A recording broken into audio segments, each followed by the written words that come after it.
piece of Devonian limestone, which is probably local to the area, around about 300 or so, maybe 340 million years old. And this is a marine limestone, and it has got some fossils in it. So if you come with me around the corner, here, so we've got a line of fossil, what are called gastropods. These are marine snails. So these are coiled up in a helical spiral, a bit like a turritella shell. There's another one or two of them in there as well. Then here you'll see a line of all of these calcite crystals. And these are quite soft, but they're very typical of a limestone sort of environment. You can actually scratch. These are much softer than quartz. And these have grown in this kind of large needle, what we call a sicular kind of fabric, almost like a dogtooth. And this is a late stage development. You can see a good cross section of how the crystals have grown through here in this radial kind of fabric, and how they've formed as well as being fractures in the rock, which have pulled the rock apart, and then limestone-rich sediments, limestone-rich solutions have actually come and allowed these crystals to be deposited and grow into the void space in the fracture in the rock. Okay, and if we go back around the other side, there's another type of rock around here. And at our feet down here, we have some large flint nodules. These are one of the hardest rocks on the site here. So these are several times harder than the calcite. And you see, I can't scratch that. It's just all rubbing away. And this is a variety of quartz called cryptocrystalline quartz. That means it's very finely grained, very hard indeed. And that's probably from the local Cretaceous deposits. So that's around about 65 million years old.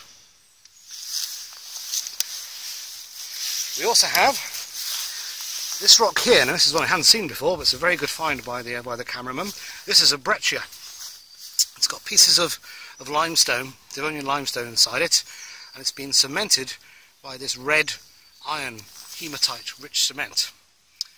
Okay, and you can see on this side here actually there's a bit more of a limestone here, possibly with the traces, maybe fossil coral, I'm not quite sure about that. Okay, but that's pieces of limestone which have been ripped up, and then they've been re-cemented again later by an iron-rich fabric, which is fossil, what we call beef.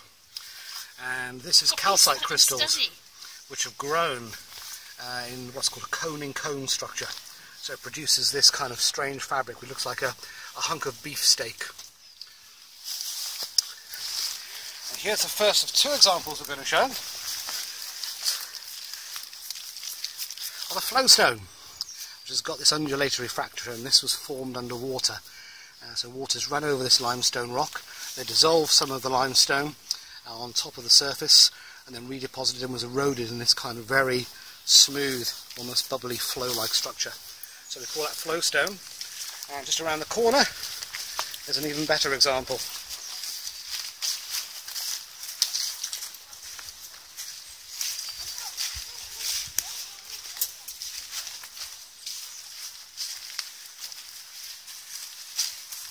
And in here you can see the actual marks on the limestone where the water has actually run over, run down through over the rock, and formed this very characteristic and rather attractive and rather sexy sort of texture on the rock there. So all in all, what does it add up to? I don't see anything Italian apart from the young lady behind me over here, who'll be probably drinking Italian wine later on tonight.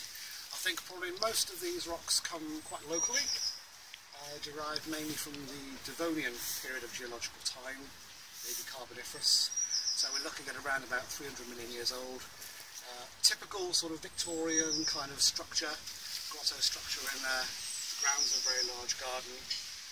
Rather nice exotic rocks, all a little bit unusual, showing some strange mixtures of features, but quite nice to have in your local community. Thank you, Dr. King.